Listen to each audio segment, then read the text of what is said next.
You're listening to the Greeks Gridiron, live with Athan Hristodulu. Good morning, everybody, and welcome back to the Greeks Gridiron. Happy game day. Week 14 is upon us. We got a bunch of games going on today. However, I have a little bit of a different video for you guys today. I'm starting up kind of like a new mini-series type thing. As we get closer and closer to the playoffs, teams are going to slowly start to get eliminated, and I thought, since everyone's always highlighting those top 10, 12 and 14 teams, especially the ones getting into the playoffs and whatnot, we highlight the teams that are all the way at the bottom and back of the pack and kind of just go over where they are in a series that I would like to call the State of the Team series. So today we are going to discuss none other than the Houston Texans. So we're talking State of the Texans today, the first and only team so far heading into week 14 slate of games today that have been eliminated from the playoffs. We're going to discuss, some good things about the team, a lot of the bad about the team. There's obviously more bad than there is good with the team that's sitting at 2-10 and already eliminated from the playoffs. They don't even have the worst record in the league, and they were the first ones knocked out. So a lot to discuss and get into today. So make sure you hit that like button down below, hit that subscribe button if you enjoy what we're doing here. We are very, very close to 200 subs. I believe the last time I checked, we're like 4 subs away. So hit that sub button, support the channel. I greatly appreciate it. Now, State of the Houston Texans. They're 2-10, eliminated from the playoffs, first team. Before we just start talking about all the bad things that are going on, I want to highlight some of the good things. And by good things, I mean some of the key players that I think are building blocks and players that, you could kind of look at and think, okay, this player could potentially be a long-term piece and something to kind of build around, especially the unit that they're in, and help to kind of, help the team grow as we go into the future with the Texans here. Now, firstly, the first player that I'm going to shout out here that is a building block, in my opinion, and I think it is not getting enough love at all, and Texans fans, you might agree with me as well on this one here, is the edge rusher Grenard. Edge rusher, 24 years old, super young. The dude has 8 sacks. And on top of that, if you're somebody who likes to look at PFF for their grading system, I am one of those people. I don't live and die by their system, but I do respect what they do there because from what it seems, they do put a lot of time and effort into their grading systems. He has 8 sacks. They've given him an 84.3 PFF grade on defense. That's combining his pass rush, his run stopping, and all that stuff. He's graded as the 7th best edge rusher out of 111 candidates. That's absurd for a team that has so much going on, drama-wise, and so much just not good going on for the team. Somebody like Jonathan Grenard, who, he is... And I really hope I'm saying his name right. Grenard is how it's spelled. I don't know the exact pronunciation for it. I'd be lying to you if I said I did. For, so much bad that's going on with the Houston Texans right now, to have a bright spot and the bright spot be an edge rusher is massive. This is somebody that has kind of come out of nowhere, 8 sacks. That's a pretty big deal. That's, it's obviously not top 10 or top 5 rather, not top 10 because I don't know the exact number of all the sacks listed out from 1 to 10. He might not be top 5, but he's definitely up there in the sacks category, really close to double digits. An impressive guy at that, somebody that you can really start to build your D-line unit around, and somebody that I think needs to start seeing even more playing time than he already has. I know he comes in more on the pass rushing downs. Maybe try to get him in more on the running plays and see how he does. But, I mean, overall, 8 sacks, a really solid. He's young, really solid piece. Hopefully he has nowhere to go but up from there. But, I mean, at 24 years old, that's a solid piece on the defense. Another guy who has been outstanding for them and is actually graded the 10th best out of 118 possible people by PFF with a 75.9 grade on defense is their slot cornerback. I believe it is Javier Thomas, if I'm pronouncing that correctly. 25 years old. He plays in the slot for the Texans. He has a pick on the year. Again, graded the 10th best corner in the league by PFF. This is another guy, a name that you don't really hear about, but he does really well in coverage, especially in the slot where he plays a lot of the majority of his snaps, I guess you want to say. Really impressive stuff from such a young guy. At a position, especially in this passing league, the slot cornerback position is a tough one and a really difficult one, I feel, to get good at. Playing outside's a little bit simpler, but when you're playing slot, you get a lot more complicated and diverse routes being run up through the middle of the field there. So to be able to be so young and so successful at such a difficult position on the defense is huge for them. And I mean, corners come at a premium in the NFL. So to have a guy who's considered the 10th best among an organization that grades every single player, and they supposedly watch every single snap to do their grading. I mean, that's some big stuff there. Again, another bright spot on a defense that, while the running defense has not been great, their pass defense is actually pretty good. The last time I did any numbers, I believe that their pass D is ranked somewhere around 15th. And before doing the research for this video, that was something that was kind of puzzling to me, was how everything was a mess, but then all of a sudden your pass D is actually pretty solid. Well, when you look at Jonathan Grenard, 8 sacks, one of the best graded players at his position there, and then Javier Thomas, one of the best slot corners graded at his position as well, it starts to kind of make a little bit more sense. Now, on the opposite side of the football field, when you're looking at the offense, wide receiver, quarterback, running back, O-line, I mean, there's really not a ton to be super impressed about with the Texans. However, I do have 2 people highlighted. The first one is kind of an obvious one because he's really been the only standout of the offense, and that's got to be wide receiver Brandon Cooks. He is still only 28 years old, obviously fast approaching that 30-year mark where people start to kind of shy away from, the wide receiver group. 30 is kind of like the decline age. However, it seems to be changing. Some players that are a little bit older, 31, 32, 33, can still be somewhat successful. He has 742 yards, 3 touchdowns. I mean, solid stuff overall for Brandon Cooks. He has continued throughout the entirety of his career to be a consistent playmaker. He's able to get and to be approaching 1,000 yards as a receiver on a team that has played as poorly and, has Davis Mills and or Tyrod Taylor as their starting quarterback, depending on where you are in the season. For Brandon Cooks to still get close to that 1,000-yard mark, while he might not have as many touchdowns as you want, the Texans aren't really scoring a ton anyways, he's still putting up serviceable and solid numbers. This is a guy that I think the Texans should at least hang on to for the next couple of years minimum, just as they try to build out and fill out their wide receiver room. I don't think he's a bad guy for them younger receivers that they're going to bring in to really learn from. And Brandon Cooks has been solid. He's been on some really good teams. He's bounced around a lot. He's never really stuck anywhere, but he's a really fast, solid-handed guy, can make some plays. I like Brandon Cooks. I think he's always been fairly impressive as a wide receiver. And again, he's 28, not quite where you want him to be age-wise, but like a guy that's pretty much a veteran of the league. He's played with some really good quarterbacks. He's played with some really bad quarterbacks, but he's always put up serviceable numbers, says a lot about the player that he is, and is definitely somebody worth highlighting on the offense, in my opinion. The last guy that I have on here, because I only really have 4 guys that I think are like true building blocks for him to kind of build around. This last one might be kind of controversial, but hear me out because I was pretty high on him in the draft. Quarterback Davis Mills, he's 23 years old. You want to talk about kind of walking into one ugly situation. Was not really supposed to start. It was supposed to be Tyrod Taylor, and then obviously the injury kind of put him in the position where he needed to be QB1. He has 1,400 yards in the year, 7 touchdowns, 8 interceptions, 65.5% completion percentage. Obviously not fantastic numbers by any means, but to be a rookie and get thrusted onto the starting role on a team that is bare bones in the cupboard of talent, I mean, you have to give the guy at least some sort of credit for what he's doing. I really like Davis Mills. I like where he came from, his background. He was kind of like a really good, in my opinion, like a really good project type of player. And we'll kind of get into that a little bit more later on. Is he the guy of the future? Maybe not. Probably not. Do I think he deserves a second chance as we go through this next season after, going through the offseason? Maybe. Depends on, where the Texans shake out in the draft position, if they're able to bring anyone in through free agency. I definitely think that he's probably somebody who deserves a little bit more of a second look.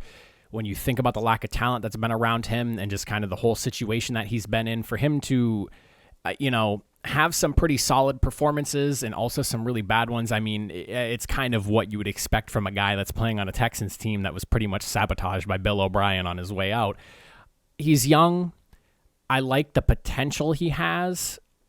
Is he in a great position right now? No, but definitely a piece you could consider building around depending on how this offseason shakes out for the Texans. Again, this is one that I know is probably going to be a little bit controversial and people will be unsure about, but definitely someone you could at least look at. Now, outside the building blocks, as for team needs, when I kind of sat down to do this, I literally typed out everything at first because I was like, well, they literally need everything. But then I was like, we need to get a little bit more specific. So I have 5 needs that are listed here, not necessarily in any particular order, except for really the first one. But as I was just saying, Davis Mills, kind of a controversial building block. Is he going to be the guy of the future? Probably not. I'm willing to kind of, admit that, but still somebody that I was high on coming out of the draft as a project type player if he was given the right time and situation to kind of grow and develop. QB has got to be their number one need. Deshaun Watson, and we'll get more into that later on, definitely not going to be the guy that's going to be there going forward. That relationship is irreparable, and the Texans, one way or another, are going to have to move on. The second position, and this is probably the second highest position, and I roughly ordered these from most important to least important, but not like something I would like die on a hill to argue over. Linebacker, especially after the release of Zach Cunningham just a couple of weeks ago.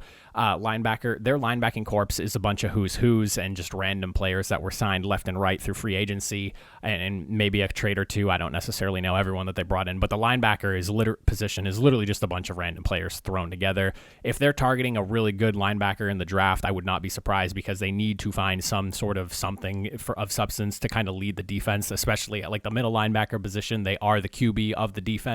You got to get somebody in there who can call those plays and, kind of organize the defense and put themselves in a good position to be successful against whoever they're going up against. At number 3, I have the offensive line. Not a great unit. This is a team that we've watched kind of trade away some of their pieces the last few years. Bare bones, nobody to really look at and say that they've been great. They're centered. I think his name's Justin Britt. He's probably the best of the bunch. I believe PFF had him graded as like the 23rd best center in the league, so he's definitely not the worst amongst everybody, but he's also not really the best.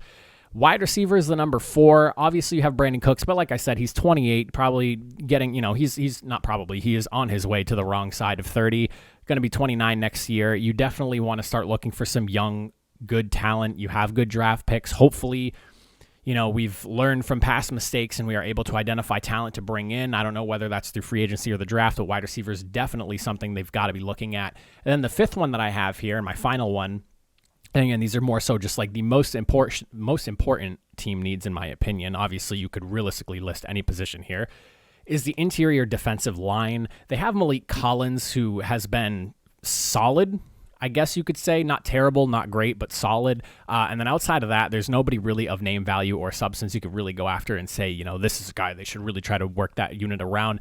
But I mean, you have Malik Collins and nobody else inside the D-line there. Pass rush is uber important, especially in this passing-driven league that we are in currently. So we definitely should consider looking at some interior defensive alignment if we are the Texans. Now, as for some other things to discuss, aside from like the building blocks and what they need to look for going through the offseason, discussing some of the 2 of probably the bigger key points of this team. The first one being the QB1 position, Deshaun Watson. What the heck is going to happen with all of that? The situation's complicated. Without a doubt, one of the messier things I think I have seen in my years of watching the NFL, and I've seen some pretty ugly stuff. The Brett Favre thing, the Aaron Rodgers thing just this past season, the Russell Wilson one, not so much, but it is what it is. Peyton Manning's was a really nice kind of leaving the Colts type deal, but there were some things, that were brought up and mentioned as he was leaving about how the Colts could let him go and whatnot, especially coming off of his massive surgery. How could you just give him up? Things like that. So I've seen some pretty interesting stuff regarding the QB1 position. Brady leaving the Patriots, going to the Buccaneers is obviously a more recent one as well. But until the legal issues are resolved, it's not really something that's going to go anywhere. The Dolphins owner, he pretty much vetoed a trade for Deshaun Watson because he wanted Watson to essentially settle out all 22 of his cases. That was not going to happen. So from there, the whole thing kind of fell apart, and thus Deshaun Watson is still sitting on the bench collecting his paychecks. The biggest thing is they have to move on. Period. End of story. Regardless of however things are going to shake out, whether Deshaun Watson does not end up having to pay any money to the accusers, or, maybe or worst case scenario, he ends up doing time or something gets brought up or brought to light that really puts him into a bad spot, and, the Texans just have to let him go. Whatever it may be, they must move on at some point. The offseason QB market could be pretty strong, or it might not be at all. When I was looking at some of the quarterbacks that are going to be potentially available, obviously Aaron Rodgers has the after, this whole past offseason, if he does not want to be with the Packers and they fail to make it to the Super Bowl this year, which I don't really know where that is right now. Things are going really well for the Packers, but part of me feels like if they do not make the Super Bowl, or honestly, if they don't win a Super Bowl, I feel like Rodgers is out of there. That's just kind of how the only way I could see this relationship really mending is by the Packers ending the year as Super Bowl champions. So you have Rodgers, who's able to seek a trade at the end of this season. Russell Wilson potentially wanting out of Seattle. I know he just came out and said that he wants to be a Seattle, Seahawk for the rest of his career.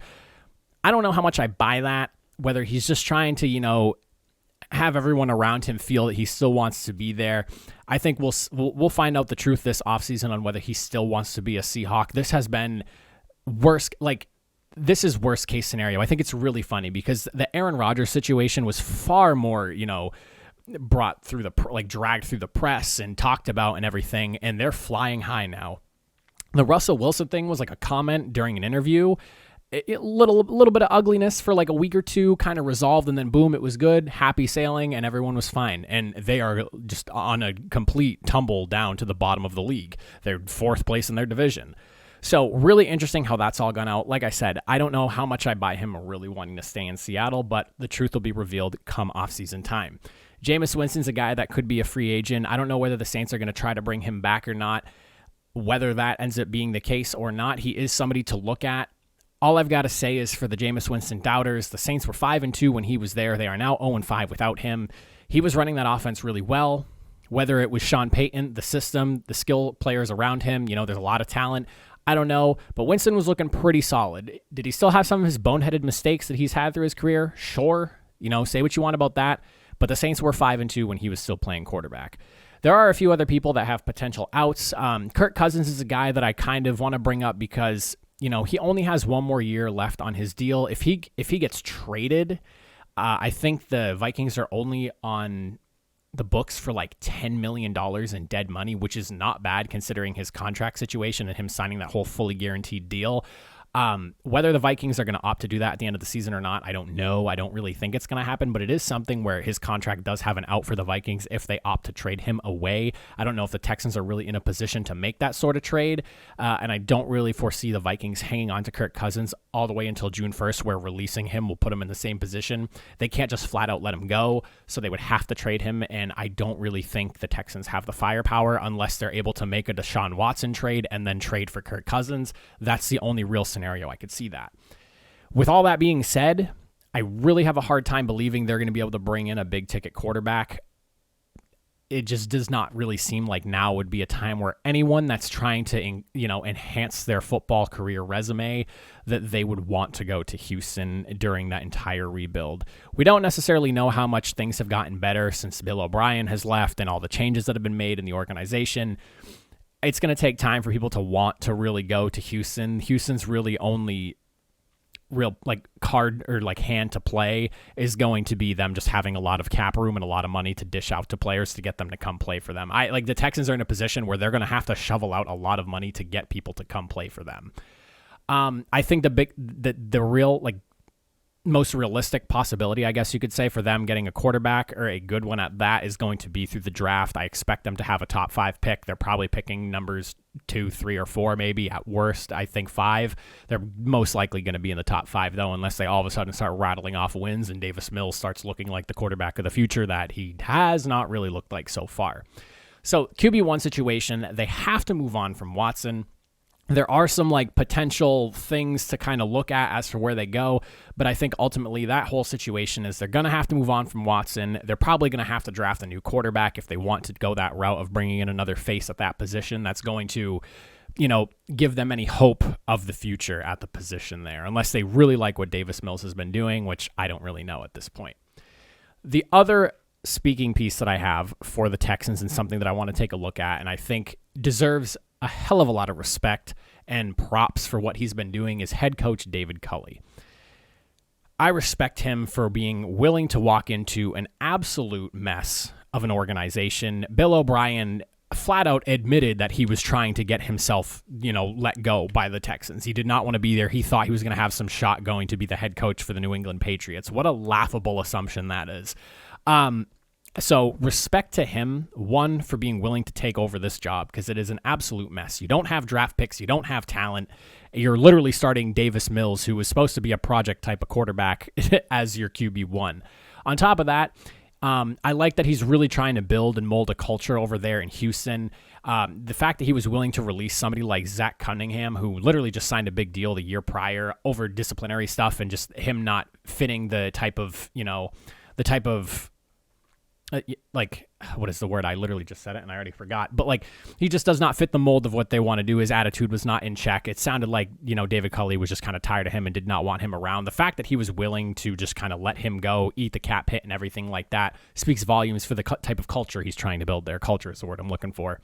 The fact that he's even brought this team to 2 wins, I think, is a miracle. The Texans were probably the aside from the Lions, like the betting favorite to not win a game this season. I think that there was a very strong case for them to go 0-17 this year. And the fact that he's even able to drag them to 2-10 at this point is nothing short of a miracle. On top of that, I think the best thing that the organization can do as a whole for him is just give him time. I think he needs time. He really is trying to flip what turned into a really toxic culture very, very quickly over there in Houston, and he's doing his best to flip it around. I would love to see him with an actual serviceable roster of names that can actually do something on the football field. I think that they're a minimum of like 2 years away of really having any sort of success. A minimum 2 years. It could definitely be more than that, but I think the Texans need to give him time.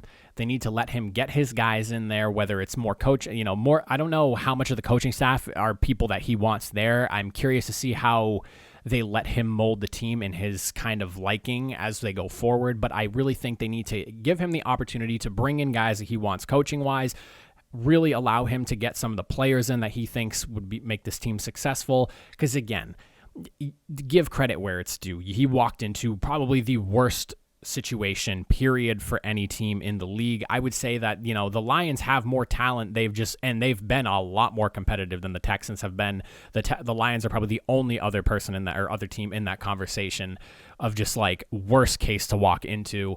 And I give him all the credit and all the respect for what he has done in Houston. And I hope those of you that are all watching this, if you're not aware, I'm a Colts fan. I literally have 2 jerseys sitting above me. Respect to David Culley. All rivalry aside, I have nothing but respect and good things to say about Culley. I like what he's trying to do there. He needs time. He needs the ability to bring people in, and he needs the ability to really make this team his own before making a decision about what David Culley is, or if he is or is not going to be the coach of the future. As for my final thoughts for Houston, it's going to be a long road. There is a lot for them to fix. There's a lot for them to work on. They are the first team eliminated from the playoffs. It has been a pretty drastic fall from the team that took the Chiefs to the absolute limit in the playoffs just a few years ago. It's just going to be a matter of time, patience, and giving Culley the opportunity to kind of build the team around that in the way that he really wants to, I guess you could say. They're going to have to eventually move on from Watson. That's more of a matter of when than if. Obviously, they should not be toying with the idea of trying to keep him there. They need to move on from him. Hopefully, this legal stuff can get solved, and whether they just have to flat out let him go or they're able to trade him for a haul, whatever the whole situation may be. I'm curious to see how teams are going to act about Deshaun Watson now being a year removed from all the allegations and everything. And, we have not really heard a ton about all of the 22 cases that he's dealing with right now. A lot to just basically wait on and see. Matter of when, not if, on moving on with Deshaun Watson. As I mentioned, respect for Culley. He needs time. Good on him for being willing to walk into this position. Bill O'Brien completely destroyed the Houston Texans. He traded away DeAndre Hopkins for, a sack of potatoes at best, if you could say. And among other things that he did questionably, the trade, like bringing in David Johnson too, was, a part of that deal was very funny. Not to slight David Johnson, but he has not been quite the running back that he was prior to his injuries. Davis Mills, Tyrod Taylor, obviously they're probably not the QB1s of the future. I think Davis Mills deserves a shot. I think that, going through this offseason, if they're able to bring in more talent, he's got a year under his belt in Culley's system. maybe giving him another shot is not too far-fetched of an idea. I definitely think that they need to take some time and really look at him and see what they have in Davis Mills. I was high on him in the draft. I actually pegged him to go to the Steelers as like a team that should probably look into bringing him in. He has great size, 6'4", 225. He's smart, comes from Stanford, pro-style system. He's a guy. He was a development project. He was not supposed to be a day one starter, but he does have a year in the system. He still has a few. Well, at the end of the season, he'll have a year in the system. But I mean, he still has a handful of games left to really prove himself. But how well can you really prove yourself and elevate a group around you when you're dealing with the roster that the Texans have? I don't really know, but they definitely should consider him for the future. Don't just throw him to the curb because you have the opportunity to take somebody else. You drafted him, try to get something out of him. Don't just have made that pick because of the quarterback situation for this season and let that pick go to waste. You invested in him, do something with him. Don't just let him go. Is he the QB1 of the future? I don't know. I would like to see them try to do something. But that's really all I have to say about the state of the Houston Texans. You Texans fans, let me know what you guys think in the comment section down below. What am I right on? What am I missing? What am I hitting on? I would love to know what you guys think. Again, I'm a Colts fan. I love the Colts. Texans are obviously a rival of ours, but I respect the hell out of what's going on over there with the rebuild, and I'm a big fan of David Culley. Whether he's the guy for this team to really, rewrite the wrongs that Bill O'Brien basically left in his lap when he took over the job. I mean, I don't know, but he definitely needs time to really build a unit around it. I would love to know what you guys think. So let me know what you think, but that is my state of the Houston Texans and how I view them. Let me know what you guys think. Enjoy the rest of your Sunday. Have fun watching some football, and I'll catch you guys probably Tuesday for a Power Rankings video. I'll see you then.